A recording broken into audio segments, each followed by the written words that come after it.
Today is April 6th, 1997. We are with survivor Alex Finder, interviewer Etty Weiner. We are in Bayside, New York, in the USA, and the language is English. Today is April 6th, 1997. We are with survivor Alex Finder. My name is Etty Weiner. We are in his home in Bayside, New York, and the language is English. Please tell me your name and spell it. My name is Alex Finder, A-L-E-X-F-I-N-D-E-R. What was your name at birth? At birth the same, but they called me Zizek too. Z-Y-S-I-E-K. The city and country that you were born in, and spell it. I was born in Krakow, K-R-A-K-O-W,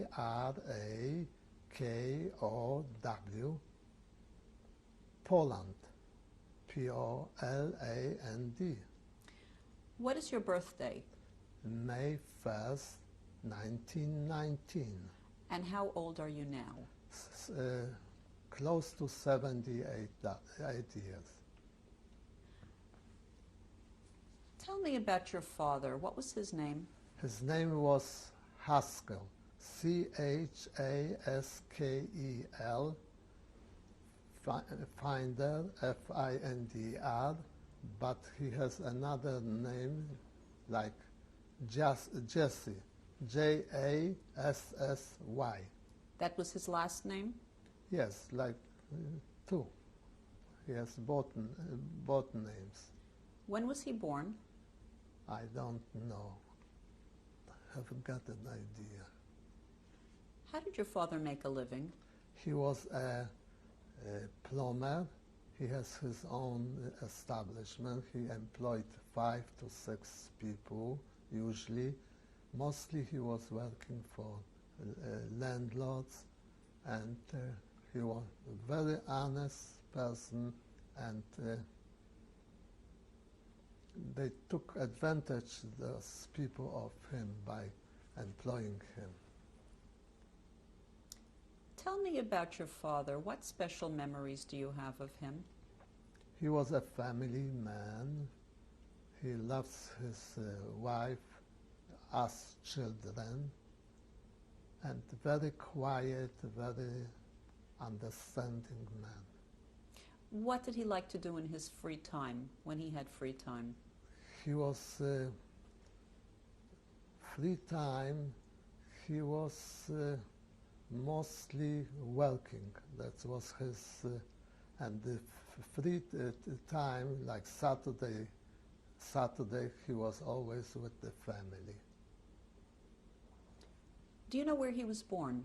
He was born about 60 kilometers from Krakow in Dąbrowa, D-O-B-R-O-W-A.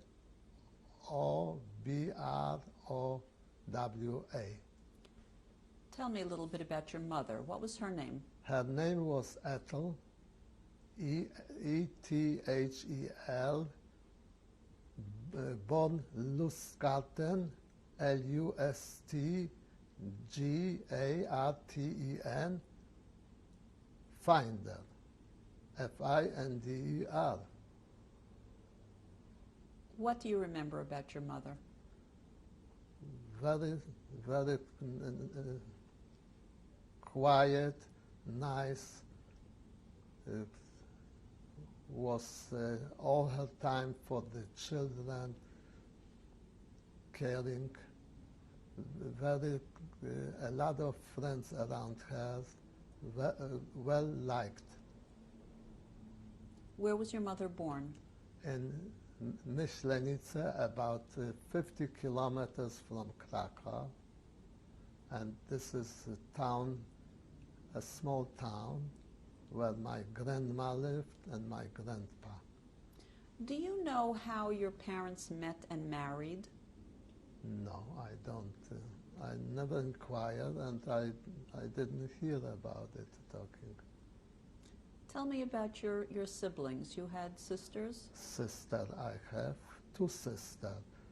One was Helena, another was Lunia, Lunia. They were both older than you? They were, yes, a year. One was a year older, another was close to 2 years older. Tell me about life at home before the war in Krakow. In Krakow,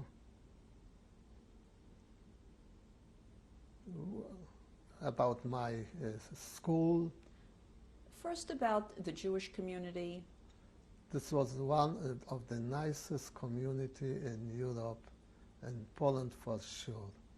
It's a very fine Zionist youth. I spent a lot of time in the organization. We were meeting almost every evening. We were active socially. We were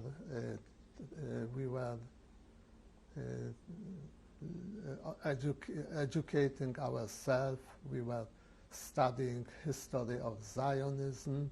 We were reading a lot. We had discussion, and it was togetherness. We are always together, a big group of people. Young people. Young people, of course.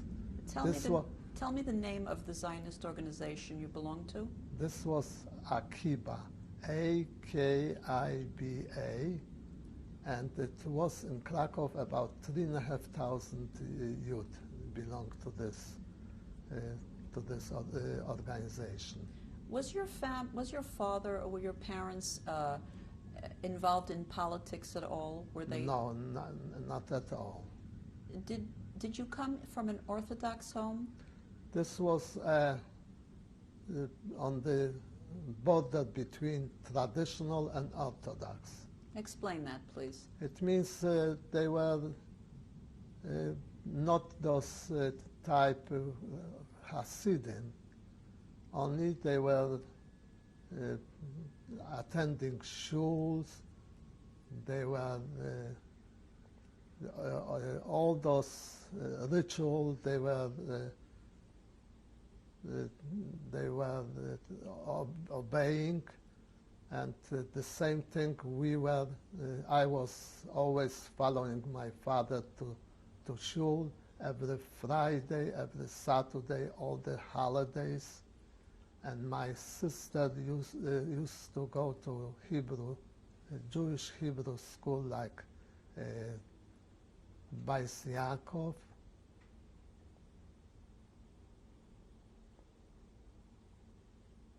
Describe your house for me. Do you remember your address? Yes. It was Starowishna 42. Starowishna, you spell Starowishna, number 42. Was this a private house or an apartment? Apartment. It was on the main street, and a nice house, and nice neighbors, a lot of professional, and even famous people lived in our house, like Jungewirt, a famous artist, showman. It was lawyers, businessmen. The owner was a manufacturer of alcohol products, known. Describe the apartment to me. How many rooms We had did you have? one big kitchen and water toilet, toilet with water, like not many houses had this, and we had one bedroom, a big bedroom. Everyone slept in that one bedroom? No, in the kitchen. The girls were sleeping in the kitchen, And you slept? in the bedroom. Was there a radio in your apartment, a telephone? Radio I had in myself. As a kid, we used to think with this and with the earphones. Very simple, but we had the reception very good. Do you remember what newspapers you read at home? Yes, we had the Polish Jewish paper Nowy Dziennik, and beside that, we friends, we were interested in cultural life. We were buying together every week those magazines, 4 or 5 together. We shared the expense, and we were reading them. Tell me about the cultural life in Krakow, the Jewish cultural life. This was a town university. It was famous, Jagielloński University. And this was before the First World War. It was under Austrian, the place, the country was divided, Poland, in 3 parts. This part belonged to Austria. And Austria was very liberal. A lot of people were educated. They were admitted to the university, to high schools, and professionals. A lot of lawyers, even judges. This was until the World War I. And then when Poland became independent in 1919, already changed a lot. Jews still were certain profession admitted, but not as many like before. In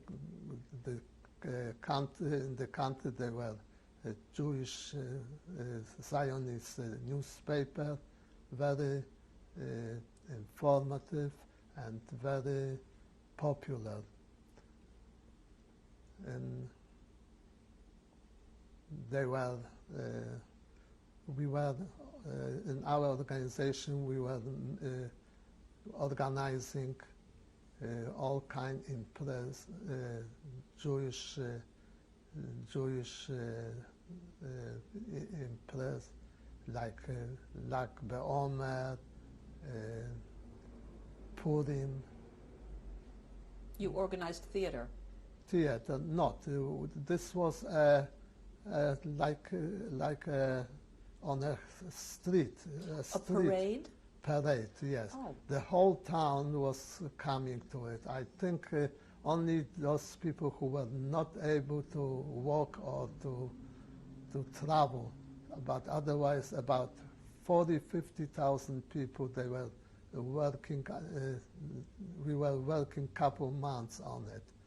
And this was a very, very important and very interesting impress. Did you ever go to the movies or to the theater Yes, concerts? we used to go together, boys and girls, to the movies. As a kid, we used to go to those children's shows, and later to popular, to nice film when we knew it. What language did you speak at home? Polish. The parents were talking Yiddish, but between themselves, we were talking Polish only.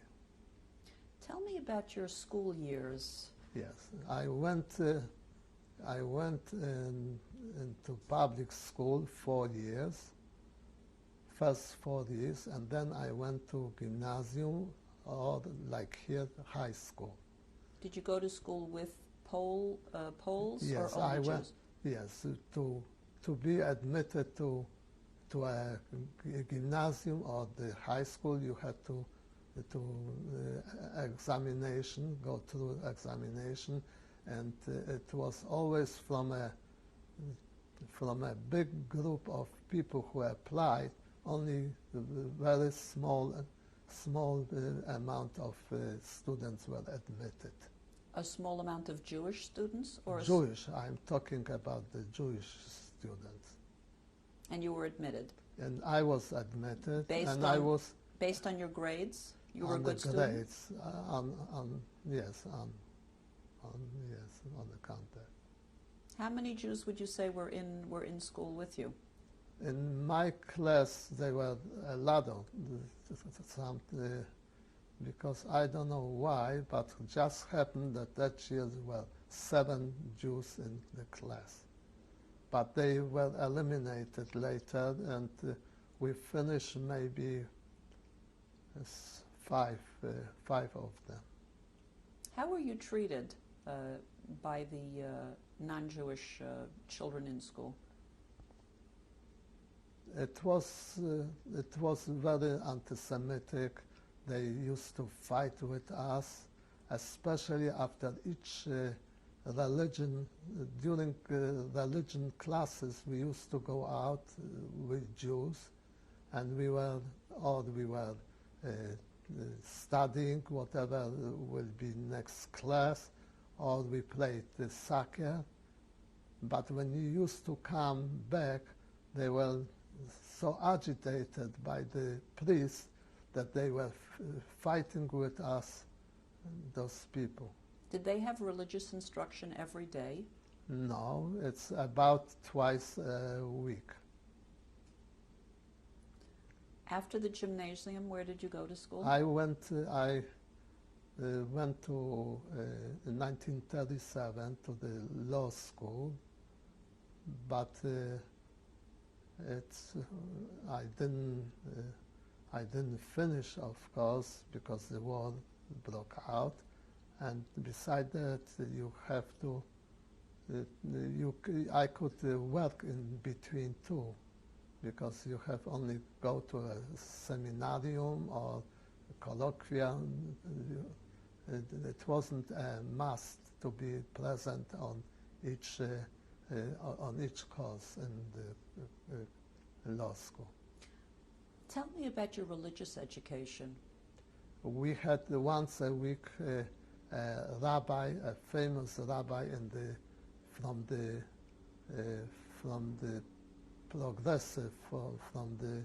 progressive shul, Dr. Schmelkes, who was coming once a week in the afternoon, and they were coming other Jews from the other gymnasium, high school, and about 15, 20 gathered together, and we had the religious courses. Did you have a bar mitzvah? Yes, I had. I had a bar mitzvah in the high shul, they call it, a famous, beautiful shul. In 1650 was built. Could you describe the shul? How did it look inside? They have the beautiful paintings, oil paintings on the wall. They had beautiful benches. The ark was beautiful. What were the paintings of? They were symbolic about 12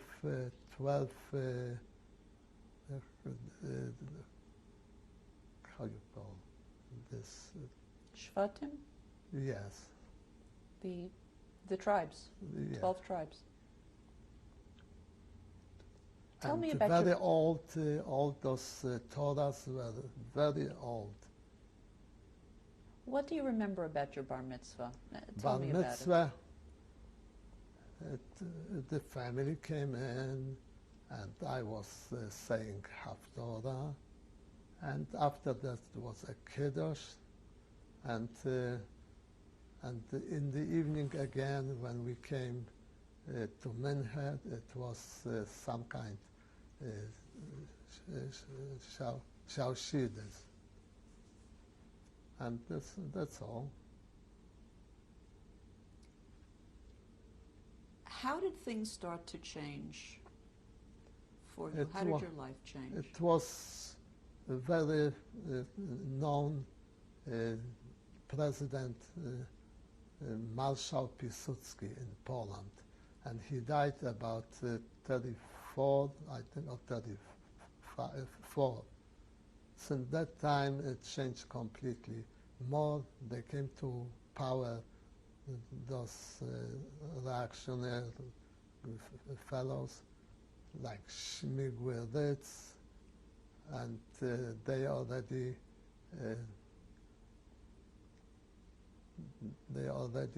were expressing their views about the Jews. They, for instance, they were saying, you're not supposed to hit them, but you to boycott Jews in business and in manufacturing. This would be very good.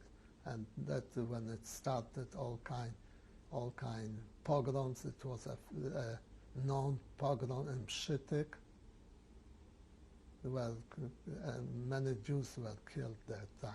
When was that? What year?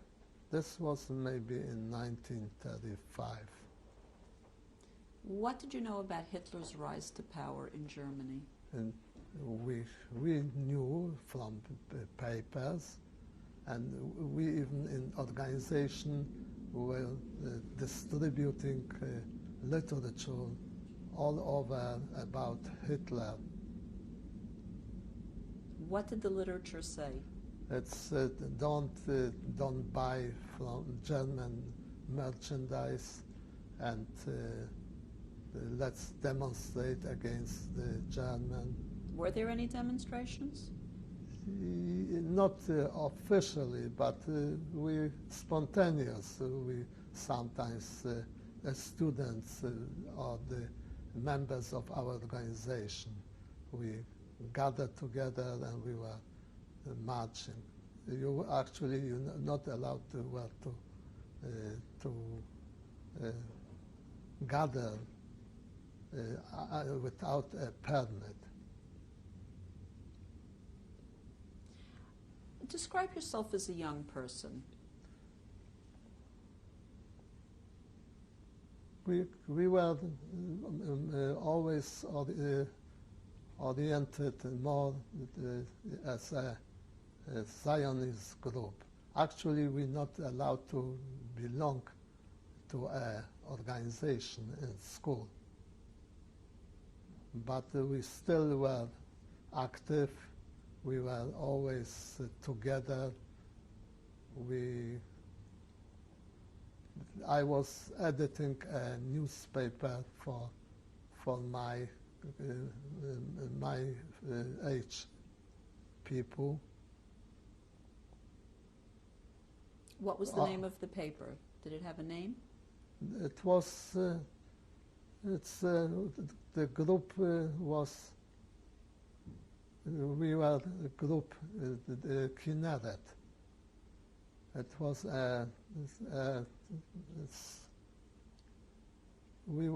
this was in form of a book or two on a board, part on a board and part on. Every 2 weeks we were editing this with a couple of friends, but I was actually the editor of it. This was part of Akiba, part of the organization yes, Akiba? Because they were divided in all the same age group.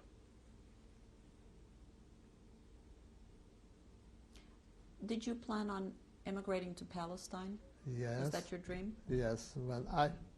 When I finished the high school, so I went to a course in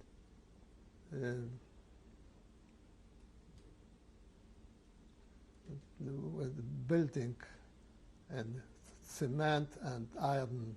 It's the combination to they call this cement and to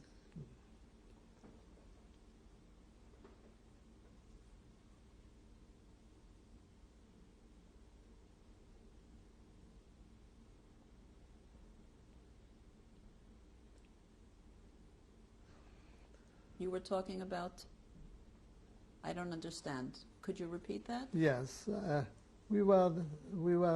I went to a school where they were teaching us how to mix concrete with iron together to a part of the building. Through Akiba? No, to my I private went to a course. Besides that, we were going on to camp together, the Zionist youth. We were going winter outside the town skiing, sleigh riding, playing soccer. This was too in school part. We had some sport activities in the school. Tell me what happened. Hitler came into Poland in September 1939. How did your life change after that? And he entered in 1939, September 1st, the Germans start to bomb the town. So all the youth and everybody who was able to run away, mostly men. So we went away, and You went with who? with whom? With a friend. We were walking until town Przeworsk, which was about 65 kilometers or more from Krakow. On the way, we saw bombarding, the Germans were bombarding the Polish soldiers who were running away. All the civilian people, there were a lot of dead on the roads. And on the way near Przeworsk, I met my uncle, my aunt husband, and we came to the town Przeworsk. We went into a house, and it was elderly women living in a very nice, it looks like rich people living in this house. So we came in, she took us in, and she told us that her family, they ran away, and they left her. We need to change tapes now. Okay.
Two with survivor Alex Finder.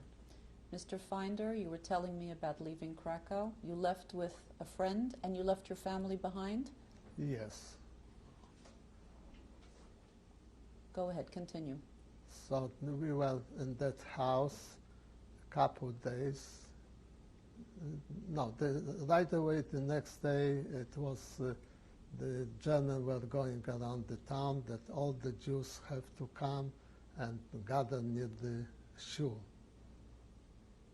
And we didn't want to go because we saw that something fishy is in it. So we stayed in the house. We got to know that they put them in the shul and they burned the whole shul with these people. So What town was this in? Przeworsk. And after the next day they came German officers and they wanted to take over the house for themselves because Did this house belong to a Jewish family? yes, they were, we knew, she told us that they were in an egg business, wholesale egg business.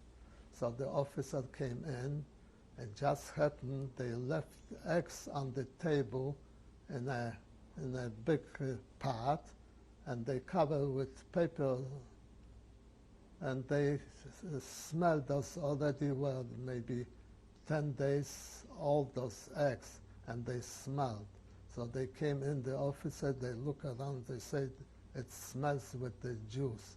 And the eggs saved our life. Where were you? Where were you hiding in the house? We weren't hiding. They asked us what we are doing. We said we are family here. But the following, and they left. It smells with Jews, they said. Meantime, the eggs were smelling already. They were old.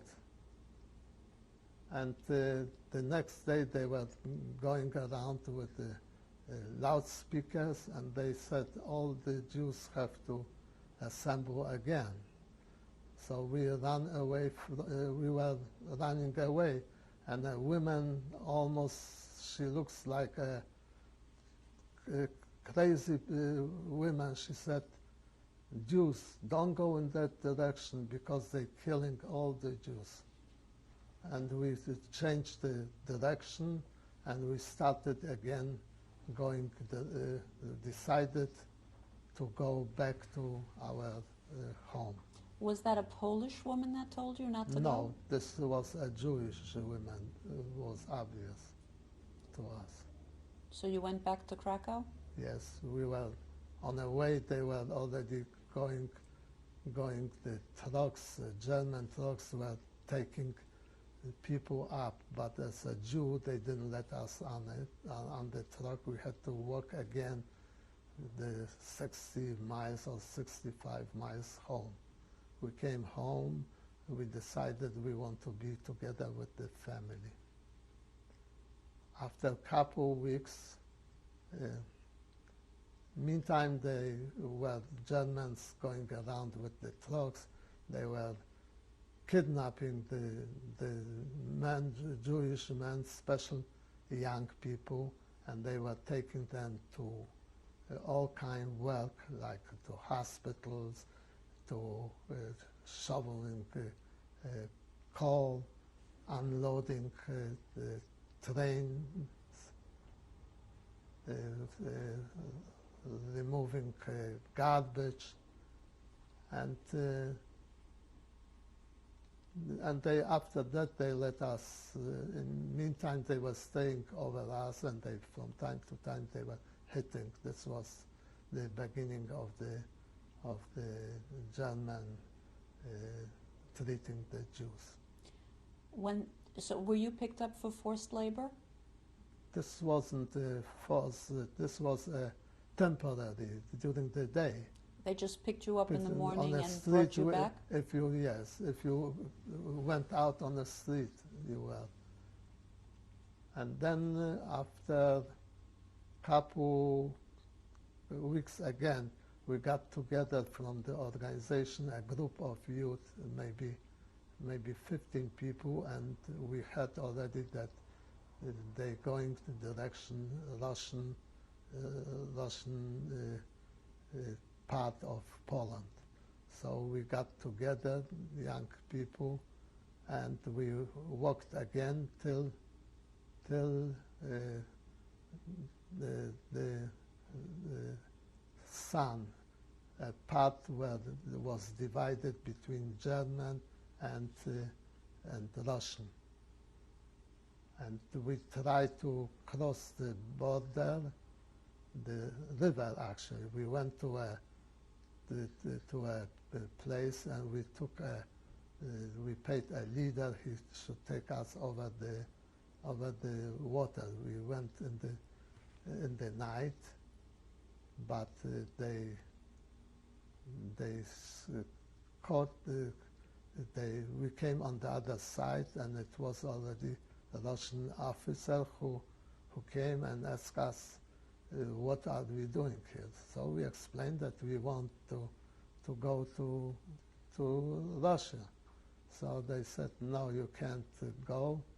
And they took us in the morning, and they sent us back to the German side. And how did you go back? How did you go back to the German side? We went to the river. We had to cross, and he was screaming at the German. They shouldn't do anything to us. And we came out, and we went to a house, and we dry out. We were all wet, and we slept over the night. And then the following day we tried to cross on a bridge, through a bridge on the other side legal. But there were thousands of people waiting to cross, and we were maybe a couple hundred only to be let in, and they stopped. They closed the border. So now we were already discussed it, and I went home again this time. Was your father still able to conduct business at this point? Then he was only small jobs he was doing. People, he was known to the neighbors, around. So he was doing these jobs. Your sisters were still living at home? Yes, they were. What happened next? The next we have to go, and I have to go and work. I was working in a bank which was subsidized by joint. This was for the small business and for small traders. This was a free loan association for the Jewish people. And I was working in the office but they put in a treuhander, a man who was assigned by the German to run all those Jewish establishment. But they were collecting all those checks, all those loans, and he was pocketing all the income, what was the treuhander, the supervisor. Do you remember mostly, his name? No. He was a Volksdeutsch. And he, after a couple months, he discharged me, and they closed this establishment, this a small bank. Did you need a work permit in order to work? Oh yes, we all had to work. So we got on account that we got, I was working that time yet, so I got a permit, and all my family, not all, my sister, one sister was working already in Madrid. This was a place where they were sewing for the German,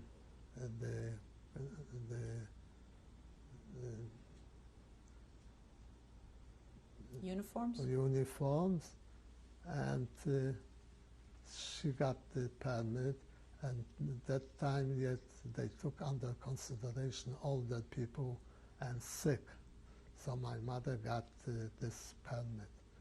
And one sister, the oldest, she didn't have, so they came into, already we were in the ghetto that time.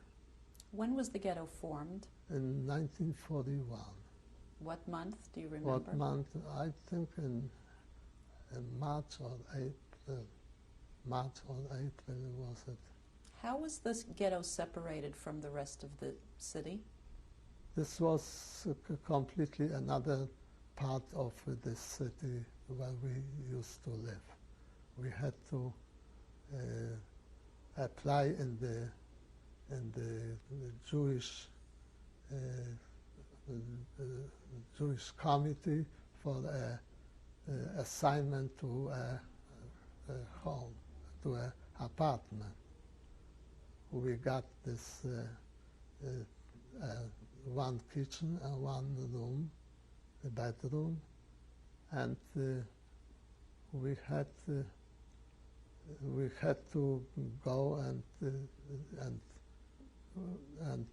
beside that we got, when you got the assignment, you got the permit to stay in the city. From 65,000 people that time, about 12,000 people were left in the city. Only people that had work permits? Yes. What were you able to take from your home when you moved into the ghetto? But before yet, when we were in the apartment before, they closed the parts of the street where Jews were living, and the soldiers were standing on the streets. You're not allowed to go out at all, and if you approach the window, they were shooting, and there are many people who were killed on account of that. And they were going from one apartment to another, searching for all valuable things like gold, silver, rings, even copper and brass thing. And you have to give. They were so meticulous in looking for those valuable that they were unscrewing the handles, the doorknobs, and they were looking for it. If they found and you didn't give them, so they shot people. And this was about 3 days was this search going on. So then we were in the ghetto, and there was already the first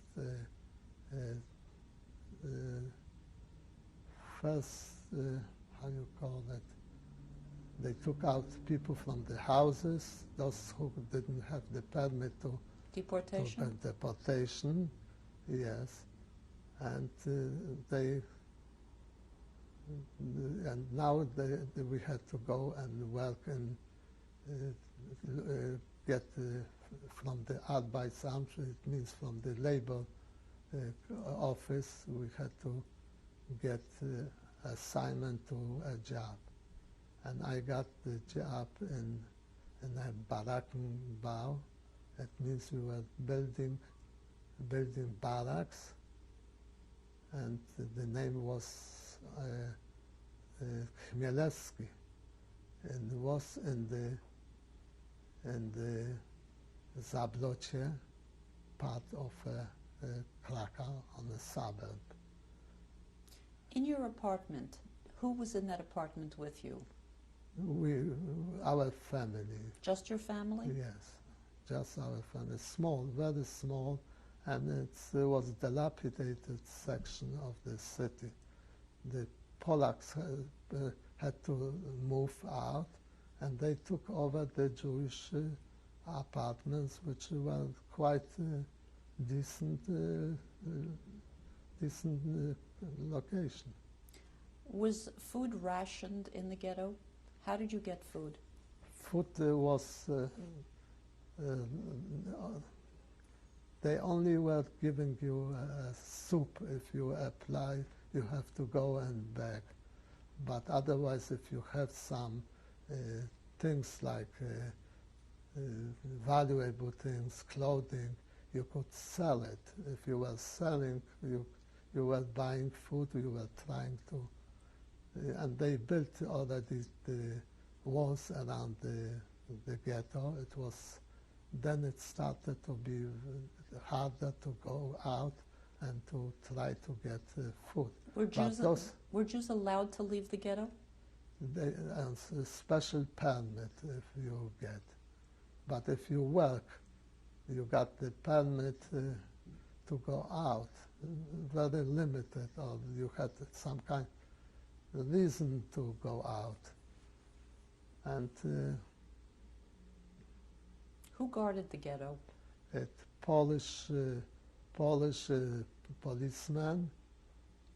They were on the entrance, but inside they were the Jewish policemen assisting the Polish man. Did the Jewish policemen have uniforms? Yes, they did have uniforms, and they have the clubs, two club. How did they treat the Jewish people in the ghetto? There was some between them human, and there were some, they were bestiality. Did you witness any acts of brutality while you were in the ghetto? Very often. Were you ever the victim of any of those acts of brutality? No, because then I was going out to work every morning, and then I was coming back to home in the evening. So I didn't have so much, I didn't witness, I wasn't myself, unless they were searching. When you were entering, you weren't allowed to bring in, so they were hitting you, they were confiscating what you brought. Who formed the Judenrat in the Krakow ghetto? The Krakow ghetto, they were some people, they were illiterate mostly. It was a famous man like Spiro in Krakow who couldn't even speak Polish, not talking about German, but they were looking for elements like this who will be rough, and they were informing on Jews who were who were doing business, or they possess still things from before, like textile or shoes, and those were the type of people. There were some people who were gentle, but very seldom between those Ordnungsmen. When you went out of the ghetto, did you encounter the local population, the Polish population, and how were you treated by them? Then it was already the time when you had to wear a armband with a star on it, so they were recognizing you. But sometimes when you wanted to go someplace where it wouldn't be convenient for you, you were taking off and hiding, but you had a chance to be caught, and they would arrest you, and they would send you to jail or even shot. When you were in the ghetto, did you still meet with your Zionist friends, the Yeah. Akiba group? Yes, we were meeting, and then was the time when they start to organize resistance in the ghetto. Could you describe that to me? Yes, they were people who went out from ghetto, and they went into woods, and they started to sabotage the German by unscrewing the railway tracks, and then it was, and once it was even, they attacked a cafeteria in Krakow, Cyganeria, and they threw a bomb and they killed some German. So this was, then there was a repression. They looked for these people who were members of our organization. Who was responsible for that bombing, do you know? Yes, they were the group like this Drenger, Justina, Libeskind, Leibowicz, Eisenstein, and quite a group. And they found out that where they are, in which woods, and they caught them, and they, in the woods, they shot, they killed all of a big group. Not so much big, it's about seven young people they caught. Male and female? At that time, they were only boys. Do you know how they smuggled guns and weapons into the ghetto? Very small amount. They couldn't get, nobody was supporting the Jews. They were organization, even those Polish socialist or communist organization, they didn't take part in supplying the Jews. They were completely different. They didn't separate, they were separate from Jewish activities. Were you yourself involved in any sabotage activities? And sabotage, no, but my friends, when they were looking for them, they were coming to us and they slept by us. We supply food for them, and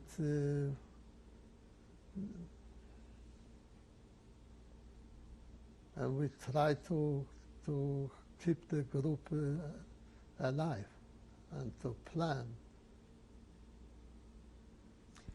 Your family was still together. What was your father doing at this time?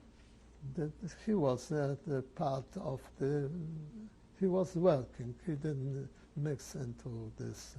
My mother was always afraid of it, that something will happen to me. And I didn't want to aggravate her. I didn't want she should be always scared. So I didn't tell her about it. How long were you in the ghetto? I was in ghetto about a year and a half, maybe, or less.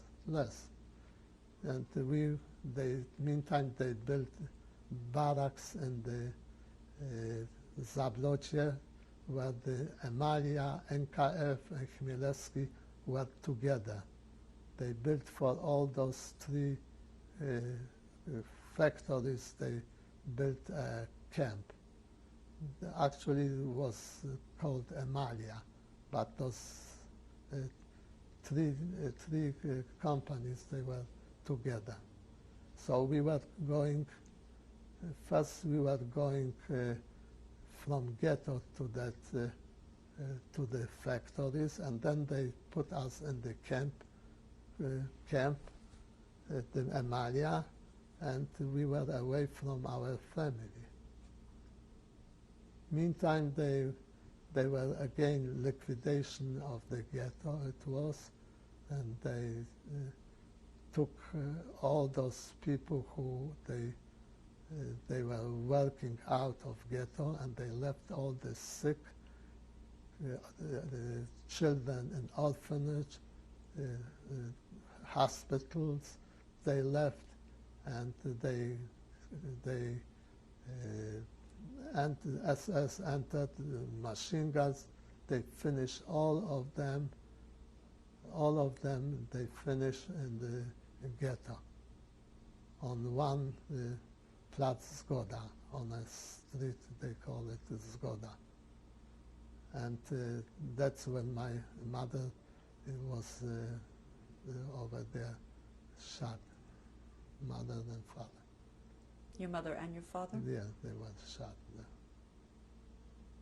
Did you discover that right away, or did you? Yes, because one of my friends, which was exceptional, gentle, good man, he was that time the other man, it means the Jewish policeman, and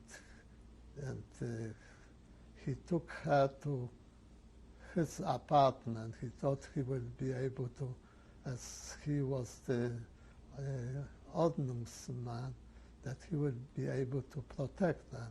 But he didn't know that they were finishing the ghetto, and they sent out those ordnance to Plaszow back, and he told me that he left my mother in his apartment. And then the following day, I knew that they were over there, and they were killed. What happened to your sisters? The sisters were already working, so they were transferred to the Plaszow camp. They both were. What happened next for you? Next week, and I was already in the Emalia. I lived over there. They were entrance was to the factory from the camp right to the camp, and the same the others, the Emalia and NKF, they were going in and coming in the evening to the place. Describe the barracks to me. The barracks, they were about, over there, about 300 people, and they were two tiers, bed. Bunk bed. Yes, and we had a doctor, a young man, a Jewish doctor on premises. We had a kitchen. You had enough food? No, it was, yes, we had the food. We got food like in the evening when we came. So we got a piece of bread and we got a soup. We'll need to change tapes now.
With survivor Alex Finder.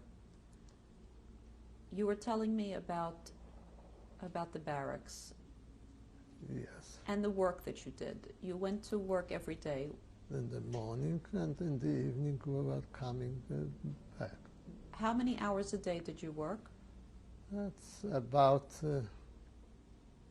12 hours a day. But we were over there in the Barackenbau in contact with others workers, Polish workers, who were they got paid and good, and we were doing the manual, the hardest jobs, and we were getting that time. We weren't get paid anymore because they said that the money goes direct to the SS. And what type of labor did you do? we were carrying the parts of barracks. We were building over there boxes for ammunition, and this was a big place where they stored nails, cement, the field kitchen for the army,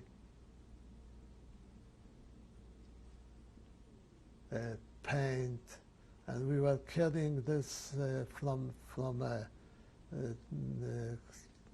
train, the box car, and loading and unloading the sometimes about 150 pounds we had to carry, and we were still young that time, and we were always beating each other which group will unload faster and better this.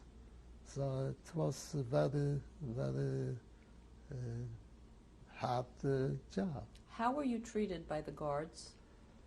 Over there, the guards, they weren't inside. It was the civilian German were armed. But it was, they didn't mix because they were Polish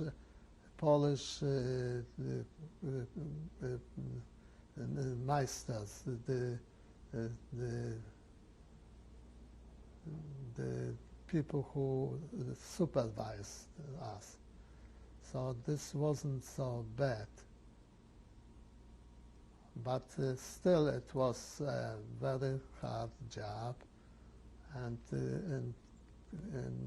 in the camp, we came in, we had time to wash ourselves and to meet the friends. What did you talk about with your friends?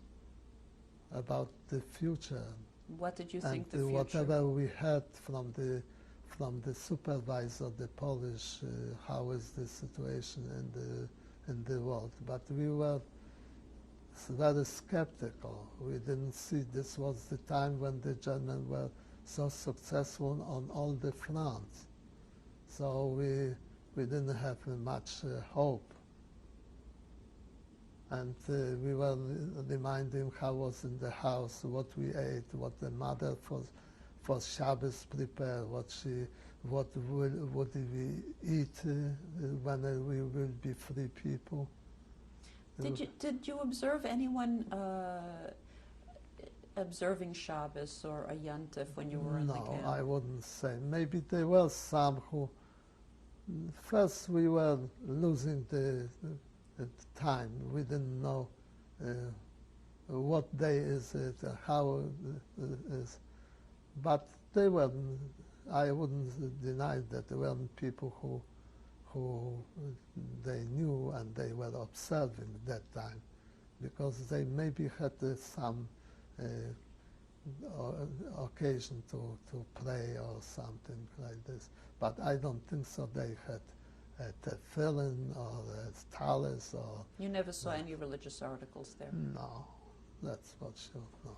So how did things change? When were you moved? all of once they came, the SS with trucks, and they took us. They loaded the trucks. They brought us to Plaszow, and we were in Plaszow, and they put me again in this group of the builders of the barracks.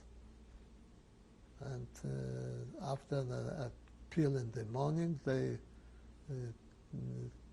formed the group of the Barackenbau, and we had to go to work.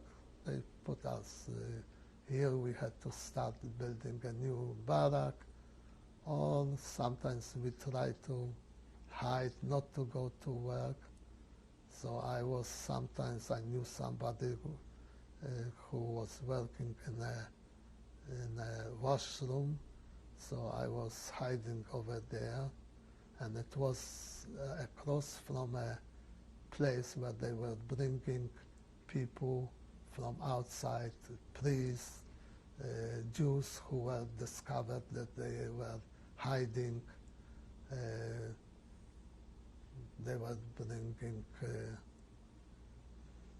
all kinds of, in their mind, that they were some kinds, or they were some terrorist group in their meaning, and they were shooting them. We saw it about from a 50-yard distance.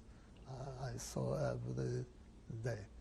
And sometimes when we were coming from, before we were coming from work, so they were taking us to a place to cover the bodies. So we saw how they were shooting, and then we had to take wheelbarrows and throw over those dead bodies. But where did you take the bodies to? They were building a mountain. They were calling this, it's a known, when you talk from people who were in Plaszow, they will call you Chujowa Górka. It is a pinus. It's a mountain, pinus mountain. So it's a big mountain. All those dead bodies were over there. It was growing every day. It's a big mountain, was it? And you saw how the earth was moving when you were throwing that. Here, already assessments stood over you. There was a mountain of dead bodies? Yes, and it grew every day. They were adding 100, because it was the commandant of the camp, Ghetto. Maybe it's a known person. So he was coming, watching. If you didn't work fast or he didn't like your face, he shot you, and you were on the spot already. Did you witness any shooting? Oh, yes. Of when course. he shot? So you were working with all your power, you put all your effort, because he chose you in without. Sometimes when he was inside the camp passing by, and you didn't, in his opinion, you didn't salute him, or you looked at him, you're not allowed to be looking at those assessments. So he took out the gun and he shot you. So this was, and then I sat in Zablocie in Emalia. So one day they came with the trucks and took us up to the Plaszow. And in Plaszow we were about 4 weeks or 4 weeks, and they took us, the group, again to Zakopane. This was a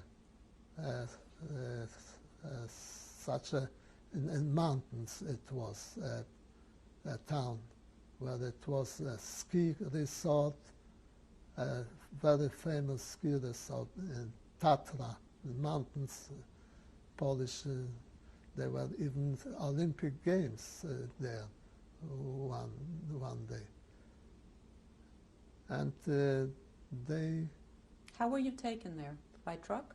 By truck we were. And we came, a group, maybe 100 people.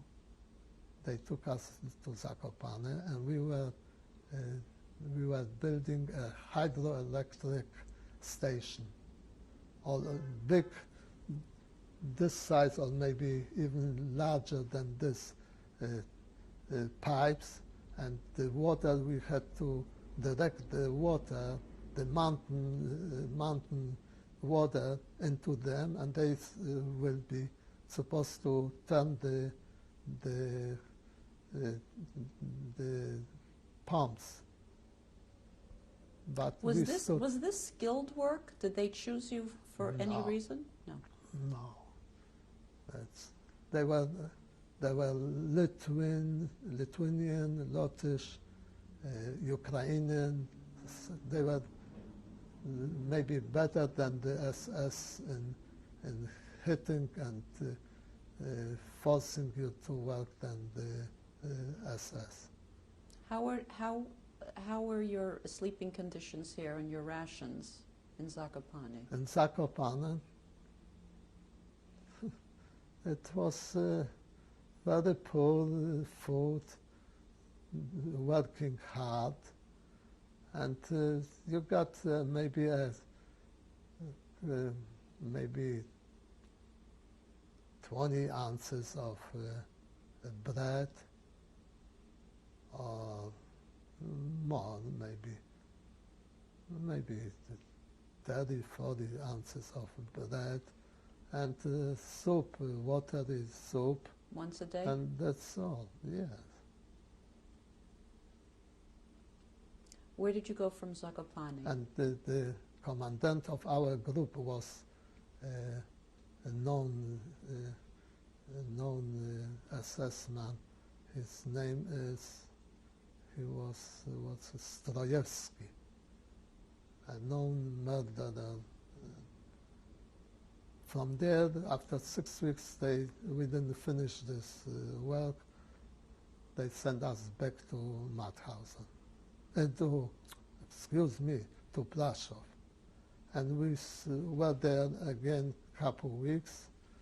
After a couple of weeks, it came already June, I think, or May or June, and they took us to Mauthausen. This was June of what year? This was in maybe in 1943, June, yes, I think so. How did you get to Mauthausen? By truck.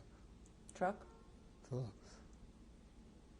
And we came to Mauthausen, and first when we came, they started already those couples, the Greeks, German, those homosexual mostly.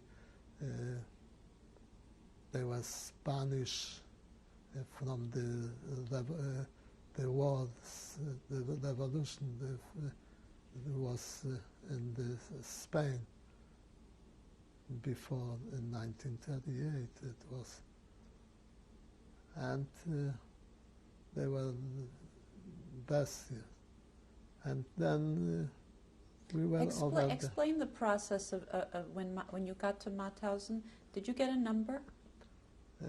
Everybody had a number. What was your number? Do you remember? I don't remember. I heard someplace, but I don't remember.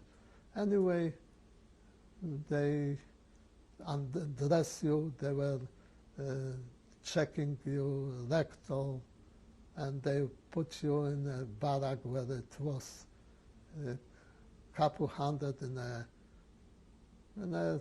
not big barrack. You couldn't lay down. You could only sit on the floor. To the toilet, you couldn't go out.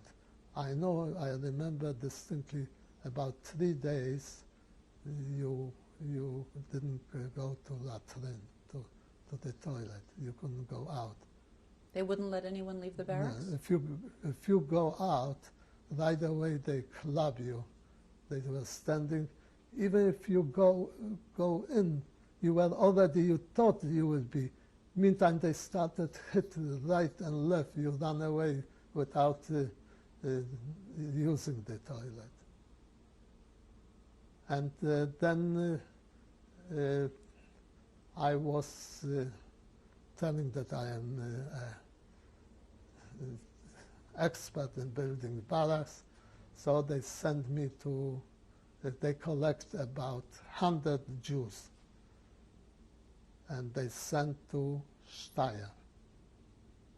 Steyr. This was a factory which was manufacturing light trucks and airplane engines. And I was over there working. We were the first Jews in that camp.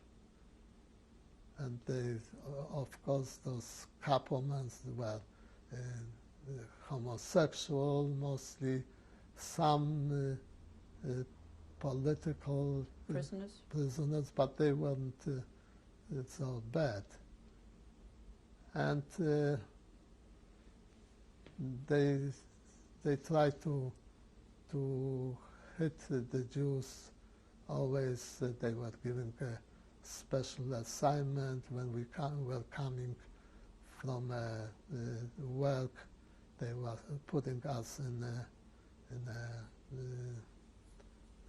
they gave us jobs after work. Once we came in from the night shift, and they caught us and they took us in the latrine to take out from the toilets to carry out. So the commandant came in, assessment, and he asked, who are those people who are working? So he wanted to be he thought he will get a medal for it. So he said, those are the Jews. So how they come here, they are now here. They are working, they were working night shift. So he hit him, and he said, now let these people out, let them go, they work all day long. He was a quite human person, this.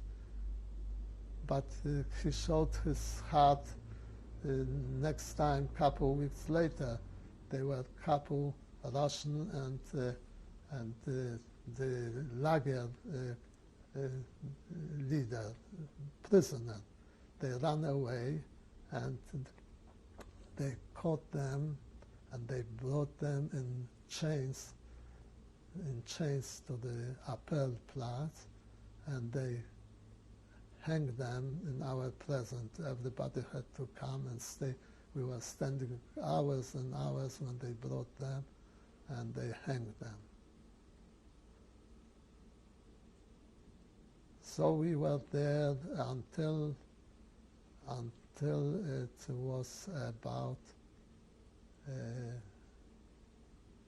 January, and the Russians were coming closer. So they took us for a march. And how did you get news of the progress of the war? Who told you what was going on? They were German civilians who were supervisors. Who just happened on this hall where I was working was an elderly man. He was a nice fellow,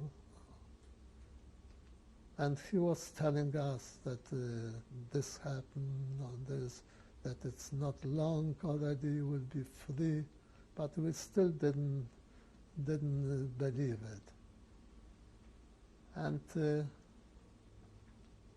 they took us, we were walking till again to Mauthausen. This from was Steyr. this was from January Yeah. 1944. This, of course, this place was always bombed. The Steyr, there were some buildings completely damaged, and we were. This was a big, big place, each one separate, doing different types. I was working by a machine which was doing a part of a very precision job for the trucks, for motors. Small, it was a drill, and it was you have to have the feelings how if you press too hard, you broke this drill, and they didn't have. Those were very expensive in their opinion. Those drills. If you were doing too many breakage, they took you and they sent you back to Mauthausen, and over there, of course, they took care of you. So I was working and we were always bumped. We were during the work running to the shelter. They were afraid of very much, not so much about us, but about themselves. And beside that, they were afraid that we might escape. So we were sitting in those underground hiding, and on the floor, and water was coming down from the walls. You had to sit down, and that time I got arthritis, and I got from the heavy work, I got already degenerative, how you call it, spine, and I couldn't walk, but I had to, otherwise they would send me right away if you were sick and you didn't, 2-3 days, if you didn't go to work, they sent you back to Mauthausen, and over there, as a disabled, you were shot. But in my block, where we were 100 Jews, we were together, was a doctor from Krakow who knew me from home. And he was an elderly man, and he was a doctor over us. So he was in the barrack all the time. He kept me. It came this assessment from the Krankenstube, from this sick, from the hospital, like a hospital, and he asked about me. What is he doing? He's laying here. How long? Oh no, he came yesterday, and tomorrow he's going back. He saved my life. Otherwise, I would be long. What was the name of this doctor? Dr. Glick, Dr. Glick. And then we, after the front, the Russians were closer, they took us, we went walking again to Mauthausen. And Mauthausen, we were in the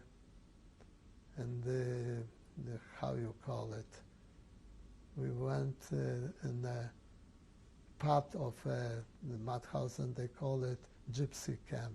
This was an open space under the stars, under the moon, without underground. You were laying, doing nothing. Of course, you couldn't move and you couldn't walk.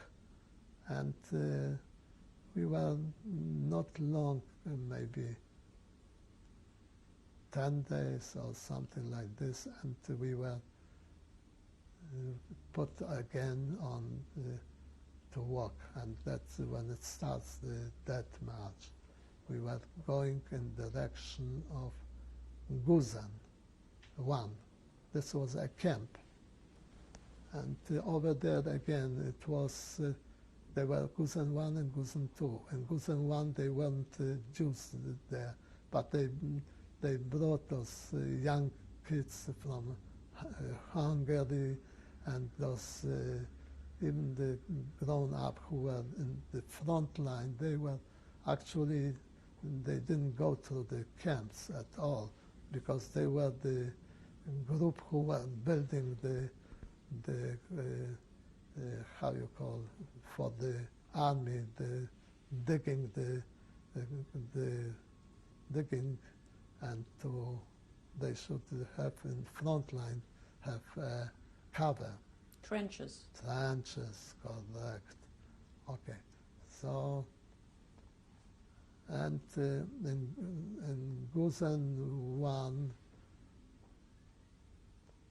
it's every night they were calling out names, and they came 1 o'clock, 2 o'clock, and they had like a stage.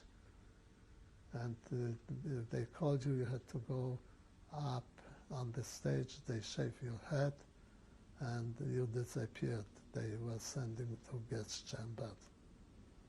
We were sleeping on a small bed in the camp. Over there, maybe 6, 8 guys. We couldn't turn around. We couldn't sleep, and so we were there until about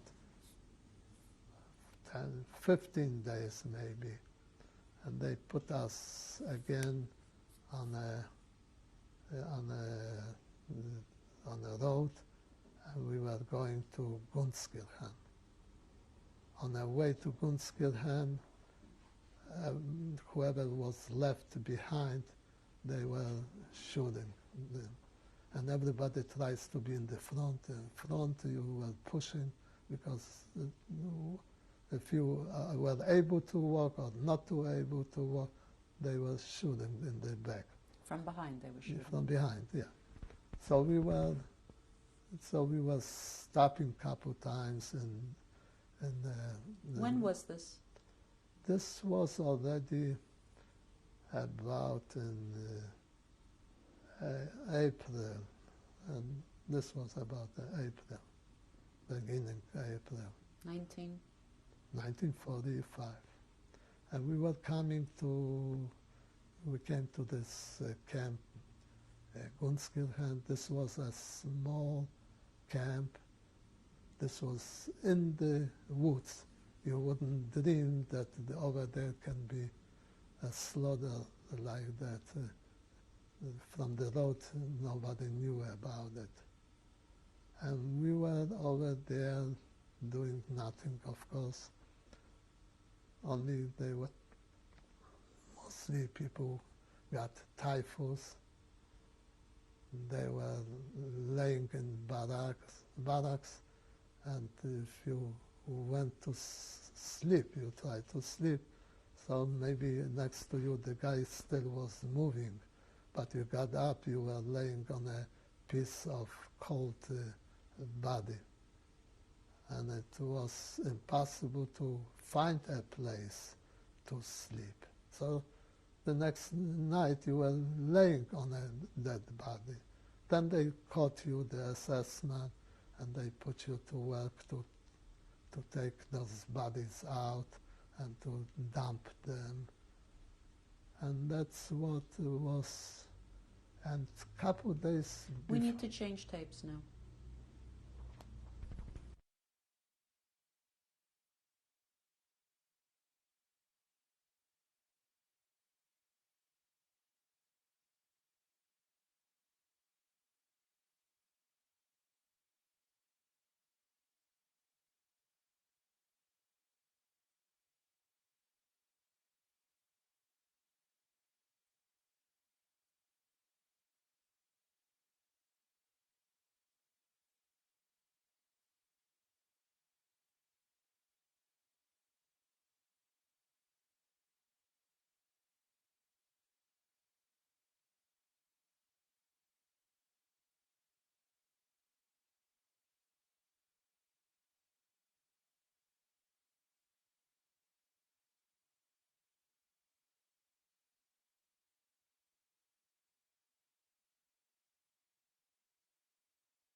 This is tape number 4 with survivor Alex Finder. Mr. Finder, when you were on the death march, were you seen by the local population? Yes. What was their reaction? They passed by. They were, sometimes they were screaming, those are murderers, they are to the people, and they didn't allow them to hand some food or something. That's for sure. Okay, so we were marching. We were already in the camp.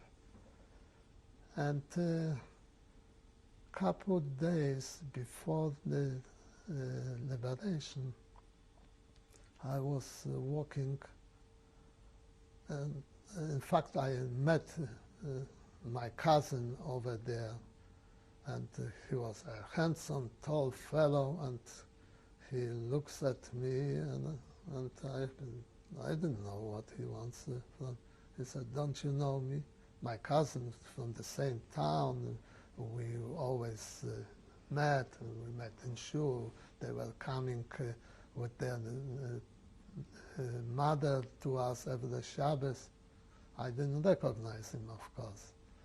So he started to cry, a tall, strong fellow crying in front of me.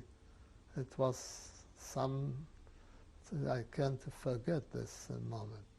Anyway, a couple of days before the liberation, I was passing by and I saw a young, maybe 2 days already, because it was already a little relaxed, the atmosphere.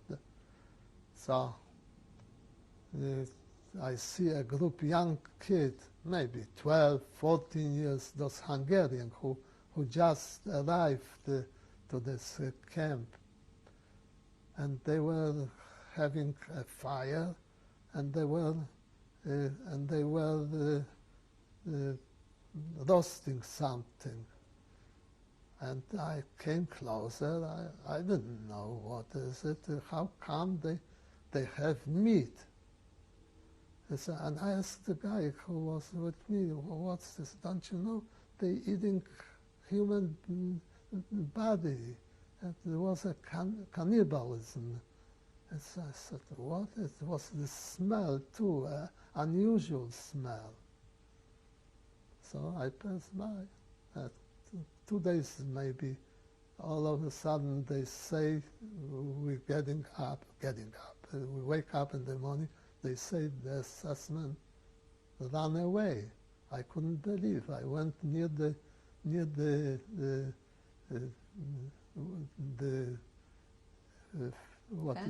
fence, and I see nobody is there. Couple hours later, the first tank came into the camp. You were liberated by which army? I think the 71st Division or something. United States Army? Yes, I have here papers which shows whom. What did you think at the moment of liberation? What were your first thoughts? First I thought I had one a wooden shoe, another I didn't have another shoe. So I wanted to have a shoe. Second, I wanted to have something to eat. So with another fellow from Krakow, I went out, and we went on a road. On a road, we want to go the opposite direction than they were bringing by the 100 the Germans. So I first was truck were going, first moving on the road with stars, so we thought those are the Russians, but it was a white star. We didn't know the difference. We thought the Russians came in. So then we saw the walking this the whole column of the assessment of the soldiers by the American. and we approached the soldier, and he asked us, are you Eden? I said, yes, we are. But I said, and I saw a German was carrying a can of food. So I said, look, he has food and I haven't got. So he pulled off from his belt this can, and he gave to me. And I wanted to go ahead. He said, no, this is still a front here. You go in the different direction. So we went to a town, near town was Lambach, and we were looking still for the food. But we had enough already, so we didn't. So we went into a wagon, car, railway, and we saw bags of German money. We didn't care for the money, so we went in, and it looks maybe was something, fruit in can or something. So we kicked this, the whole bags of the whole car was with Deutsche Mark. We left this, of course, and walked away. And we went to a house, to a German house, Austrian house, and they saw us. They gave us a shower, some clothing, and they put us in a barn to sleep. And meantime, we saw young guys, and they were hiding over there. And in the night, it came night, they went up on the barn. They had such a hiding, it's something like that. In the soldiers, American soldiers, CIA that time was it. They were looking for SS, but they didn't find them. And here we are, sleeping in a barn on a straw, and they were sleeping in the house on mattresses, comfortable, playing with the daughters of the farmer. Who was that, the American soldiers? No, I said the SS men who were hiding over there. But after about 5 days, I was already sick. I couldn't go. He called an ambulance, and they took me to the hospital. And I had typhus. And I was very, very sick. And I was 49th day in the hospital. And I remember the male nurse, he was coming every morning, he was bringing me food, and he begged me to eat. I couldn't eat anything. But in the morning we were waking up, so we saw in this bed one dead, and the other bed is dead, and that's how it happened every day. And on one floor we were only those couple people from the camps, and on the whole building SS men, and they had such a good care. But we got later American doctors, and first time I think they were giving us penicillin injection. Do you remember any religious ceremony at liberation at the camp? I wasn't. The day of liberation. I walked at the same moment. I didn't. I saw only one tank who came into this camp.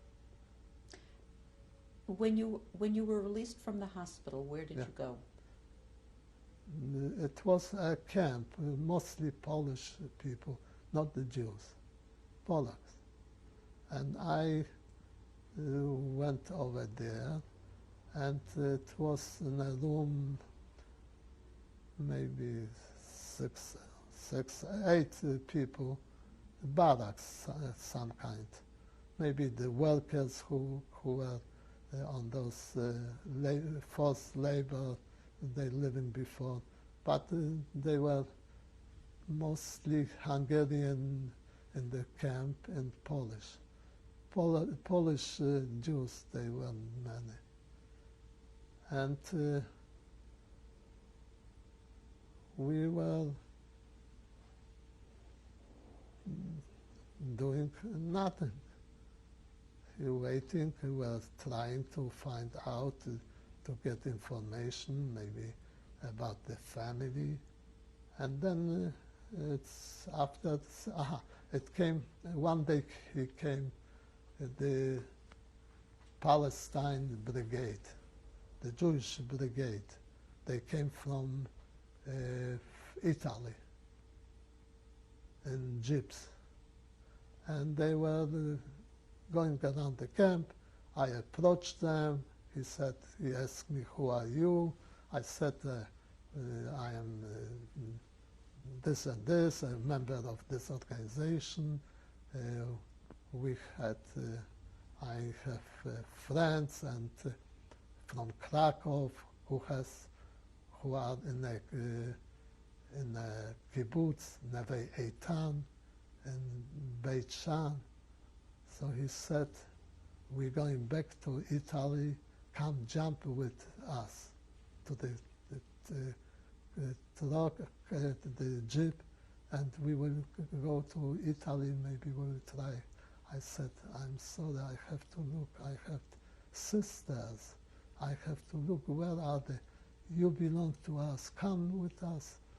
They thought they couldn't convince me, so they went away. Did you ever go back to Krakow? Never. How did you find your sisters? My wife told you. Now you have to tell her. Yeah.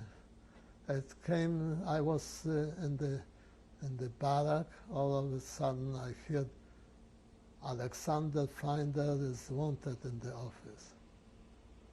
Alexander Finder, I said, I couldn't believe it. Okay, they didn't tell me who is looking for me, so I come in the office, he said, and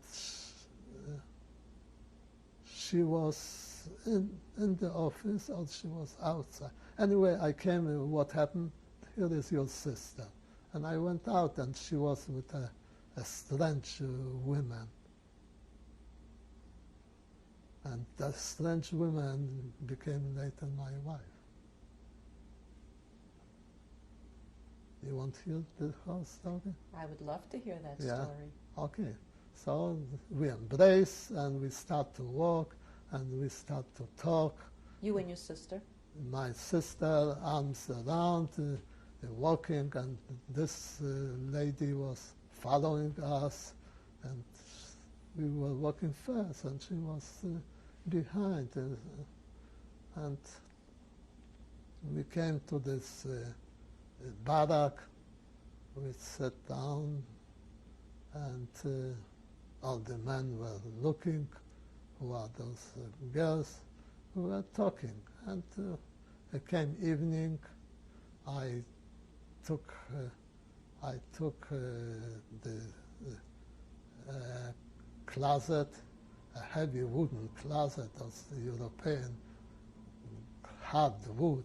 I put down, I turned this, the doors on top. I put a straw sack, and I put them on this bed, and they slept. In the morning, I chased them off from the closet, the wooden closet, and I opened the door, and I took out the food, and I prepared a good breakfast. And what did you think of this friend of your sister's? She was, it was, this I never forget. This was another closet was standing, and without doors. And she went into the closet and facing us. And she looked so attractive. Even I was after 49 days in hospital, and after I was fed by the German, not enough, they didn't give you eat, they put yet to the soup. I don't know what they were giving to you, shouldn't have a sex life. They were in the camp giving those. And I looked, she looks good. I wish I would marry this girl someday.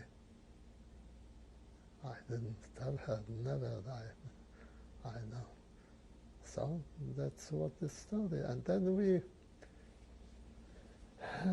then after a couple of days, first we went to Salzburg because they were in that camp in Salzburg over there in Kaserne, I don't forget the name of the Kaserne.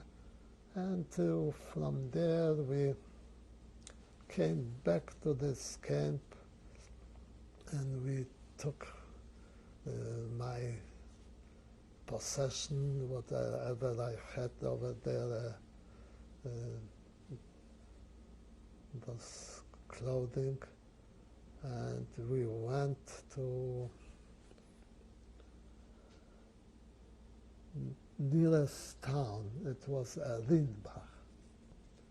And we went to a house. It was a nice house, a German, Austrian house, and they gave us all a room, a nice room, and I went to the nearest American building, and it was Mendelssohn. Did you hear about Mendelssohn, the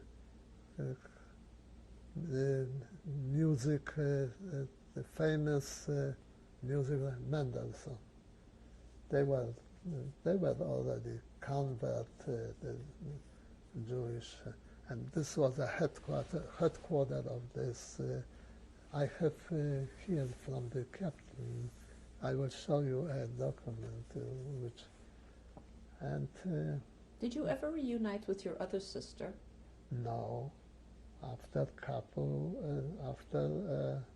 maybe took 2 years until I got to know somebody came from Sweden, and I met, and they told me that I wrote to, I think, to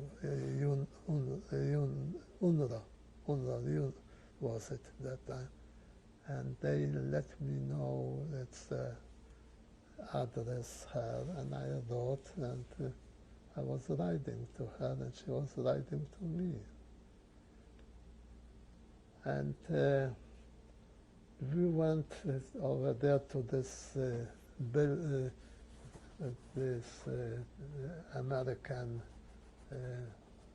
quarters, and I applied for a job. They gave me right away, and I was peeling the potatoes, and the chef of the kitchen, the others were peeling thick peels, so he was showing them how I'm doing a good job. I had such a thin potato peels I was doing.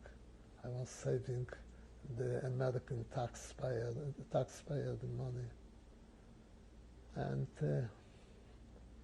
I was working there, and I had the food from them. I could take it, pancake, those mixture, the whole big, and I rented an apartment by two old women, Austrian, and they were so happy that I was bringing food because I ate over there.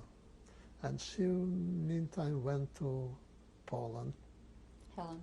And then she got to know where the sisters are. And my sister was Had you proposed to her before she went to Poland? Did you tell her you wanted to marry her? I don't know. I was bashful like I am now, right now here. I was bashful. So, I don't know. I didn't write a contract, no ksybę. And she came back in beginning, couple weeks she was there, and I was writing letters. I wish you would know Polish, so you would see what a letters I was. I don't know who gave me this inspiration to write such a letter, love letter. And what are you most proud of in your life? What accomplishments are you most proud of? my accomplishments are that I was I had ambition to become a newspaper editor. I was a reporter too as a young student. It was a Polish paper in another town on the north from Poland, Express. I was a reporter for them. I liked the book. I was reading a lot. In fact, when I was finishing the high school, we had examination. So this you face the teacher from Polish literature. It was a teacher from history. Was a teacher separate. So the Polish literature, he spoke to me. He gave me question. I have to write an essay, and he was. Then he started to ask me what I read and this, and he was so amazed. He said, "You know what, Finder, I never knew about you. I never was close to you. If I would know, you would be by me the best student." But I was average. So, I still have ambition. After the war, when we were in Vienna, I went to the University of Vienna. I have here a report, booklet, and this, and I went to Hochschule für Welthandel. It is like in Oxford is a business school, the most famous business school. I don't know how you call it. This. Wharton? No, Wharton. Like? It's like maybe yes, like Wharton. So I was a student over there, but meantime I started to try to. She found her family in America, and we applied for the visa to America, and it's changed. I didn't finish. I started. I had maybe a year, and then when I came here, I got about 60 credits from New York State University. How did you earn a living here in America? What did you do?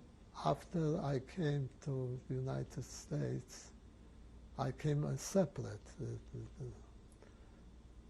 I came here, and after 10 days or 6 days, I went to Hayas and they gave me a job.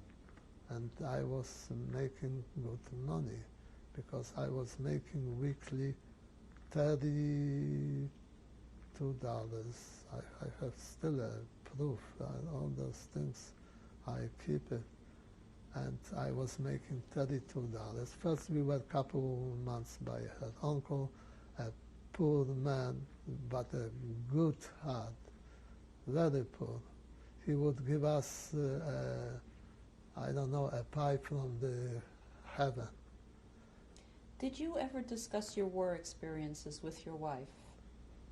We had the same. I had my package, and she has her own package. So did you speak about it? Very seldom, unless we met with friends, which always when we were meeting with friends, we could talk about anything, about weather, astrology, about books and this, but we finished when one threw one word about the Germans or camp, it's already, everything was null, and was only conversation about camps. You remember. So she had my experience, and she was meeting her friends. You remember this assessment? You remember how we carry the boards, the tar paper, the poles, electric. So we know those things from them. Did other people ask you about your experiences? People that were not survivors? Not survivors. We tried to omit. We didn't try to talk to them because we knew they don't understand us. Even that time, we were poor, and they envy us. They didn't believe it. They didn't know that things like this happen. Even the Jews, they had, okay, everybody dies, but they couldn't stomach this. They didn't want to hear. They weren't interested in it. Do you think that your experiences influenced the way you raised your two children? First, of course, yes. First, we sent them to all Hebrew school, to the best Hebrew school. Our daughter went to a Flatbush yeshiva, which is a famous.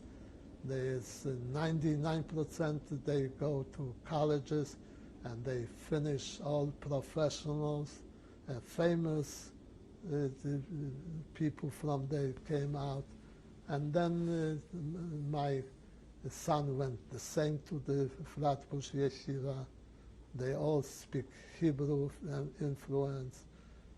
We have friends in Israel by the hundreds. When we come to Israel, they gather, and we were sometimes. So they gathered.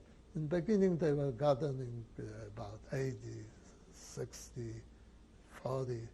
Now it's the circle is getting smaller and smaller, but still I am in contact with them. They were calling us unofficial ambassador of Israel. They were always, when they were coming here, they always stood by us because we had a big house in Canarsie, and we were taking them all over, and we always invite them. We need to change tapes now.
Tape number 5 with Alex Finder. Yes. Mr. Finder, and now in closing, is there any message that you have for your children, your grandchildren, or future generations that might be viewing this tape? Yes, that's what it's a story which goes 2,000 years. The Jesus was killed. Historical, there wasn't proof that the Jews did it, but they found a nation which they were without a land, without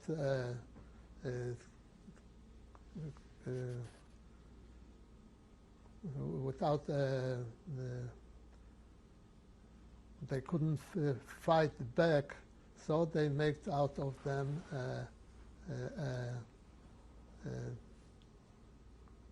some scapegoat. They killed one person, Roman, or they were maybe some Jews too. So it's one person. And here they killed 6 million people, and they're trying to forget that this was an act of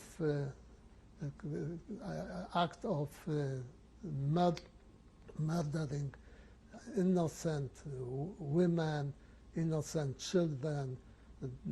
The way they were killing them, they were putting the children, they grabbed the children by the feet and throwing against the wall, smashing their heads.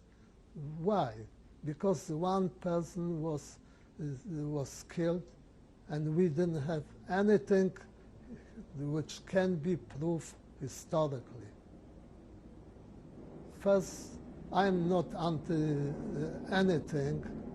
I'm only can understand why we still have to suffer for a thing which happened 2,000 years.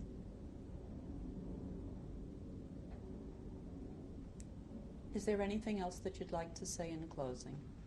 First, we should raise our children in a Jewish spirit. You don't have to be Orthodox, but in a spirit of what the Bible said: love your neighbor and love everybody. And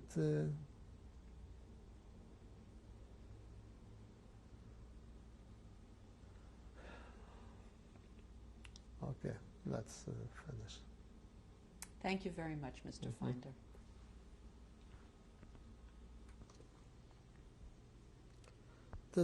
I'm Alex Finder, and this is my father, Haskell Finder Yasse. This picture I got from a cousin of mine who lived here. When I arrived here, she gave me this picture of my father. I don't know how old he was, but it looks like he's about 35 years old, 37.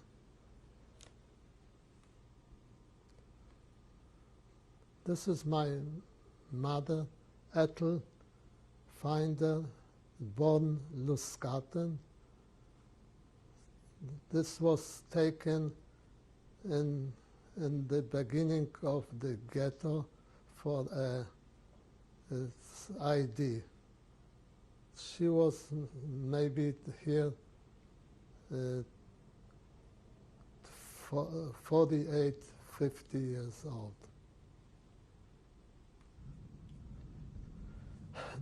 This building is where I lived, and from my birthday until going to Ghetto.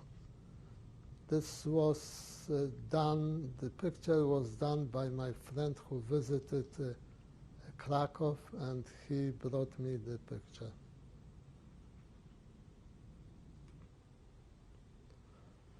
This building is the shul where we prayed, my father, my mother, and myself. And we prayed for peace in the world. And meantime, the peace didn't come, but the extinction of Jewish people in Krakow. What was the name of the shul?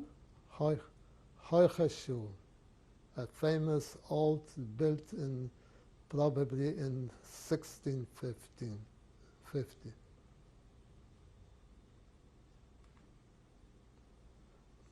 This picture is of me and my sister. This probably was taken in 1945. Your sister's name? It's Lunia Finder, married Myers.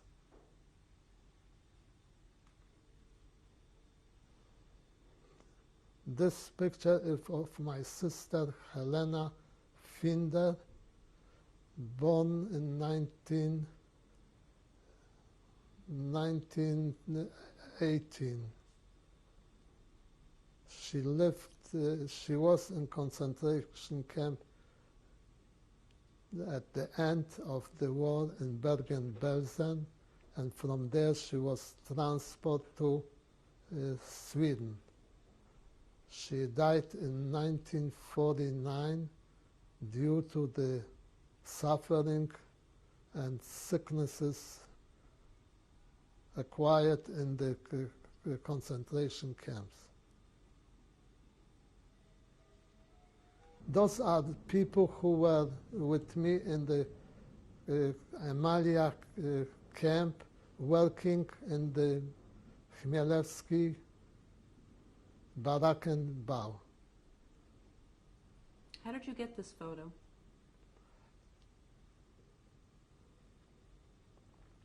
One of my friends gave me. What circumstances was it acquired? I don't have an idea.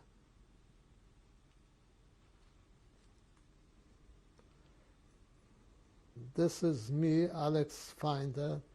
This picture was done in 1945.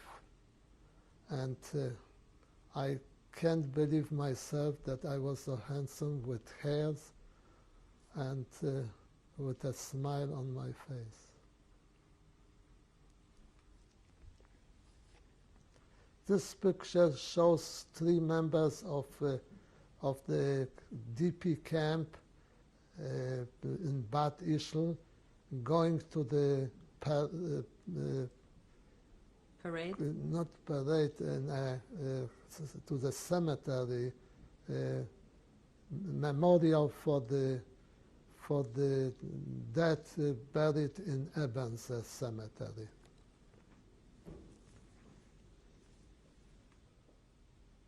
This picture shows 3 people who were witnesses in Dachau, including me, against the guards in Gunskirchen. This was in beginning 1946.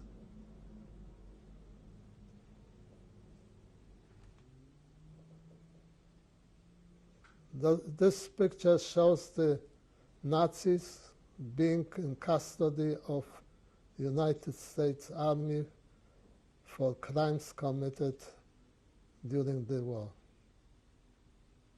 Where was this taken? Taken in Dachau in 1946, beginning 1946.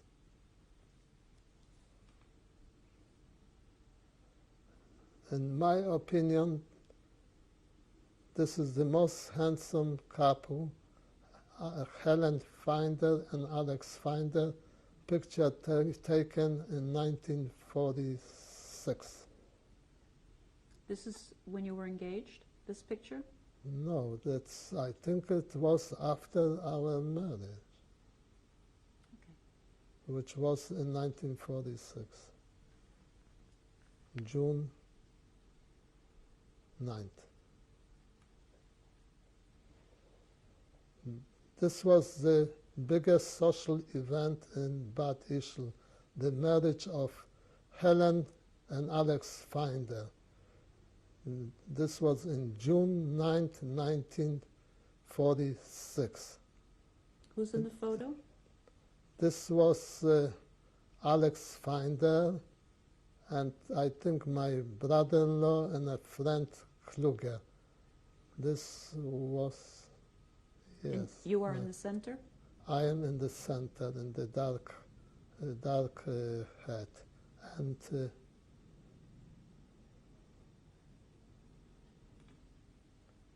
this is invitation to a wedding of Alex and Helen Sturmwind Finder, which took place in Bad Ischl in the Gisela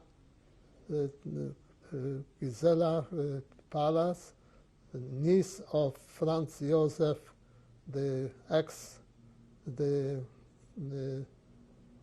he was the, how you call it, the king of Austro-Hungarian Empire.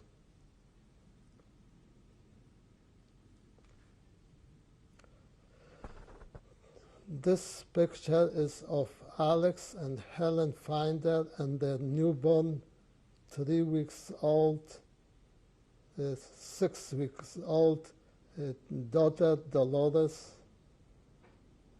taken on January 30, the next day after my arrival in the United States. This day was all over the world announced because it happened on a day when Mahatma Gandhi was assassinated.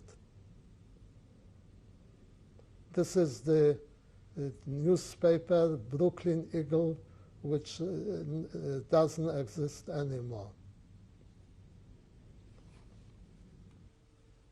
This picture shows bar mitzvah of our son, Charles, and on the left side is my daughter, Dolores.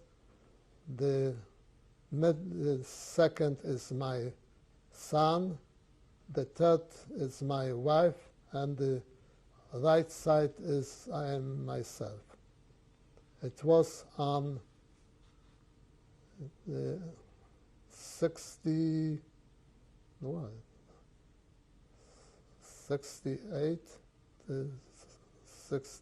I think, 13 years, 54, 67, 1967.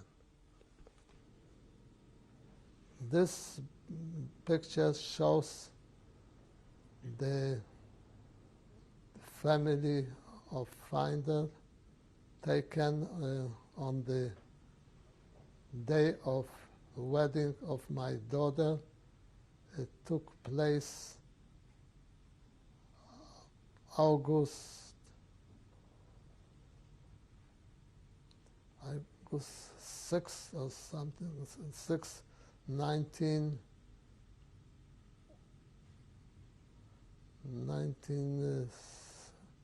15 years, 1972. 1982. 1982. Correct, you know, you were there.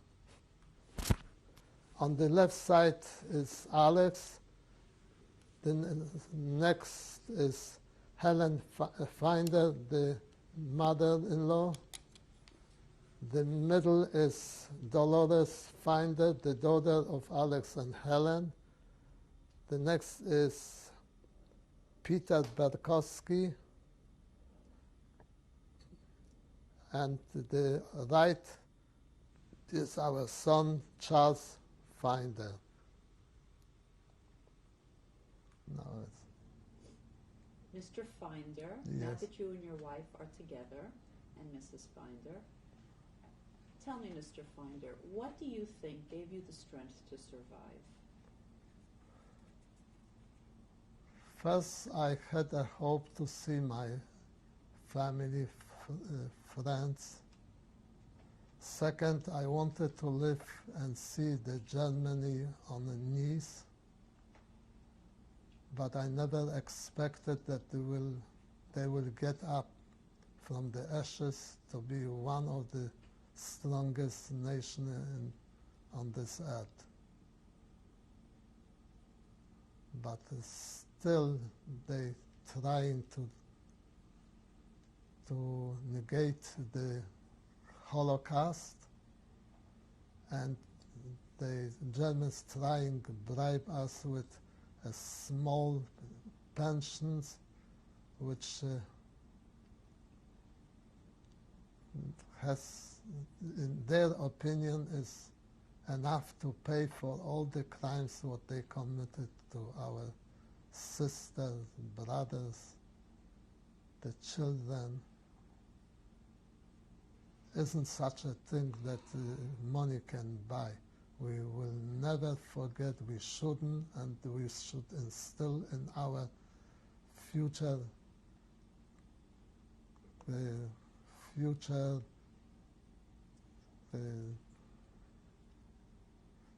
people to remember what Amalek did to us. Mrs. Finder, tell me, are you involved with any survivor organizations? Yes. I am active in my organization. It is the Krakow Friendship Society. We are helping people in need.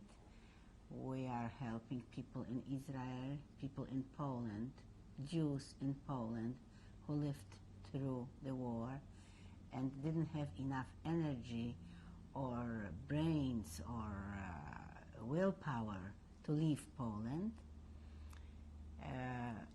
I am organizing all kinds of affairs to raise money. More before than now. I'm getting older and I don't have so much strength, but I still work on it. I work for Bikur Cholim to help the sick, and I'm trying to be helpful wherever I can.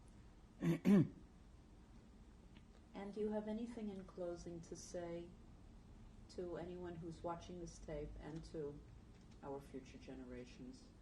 First, Mrs. Finder.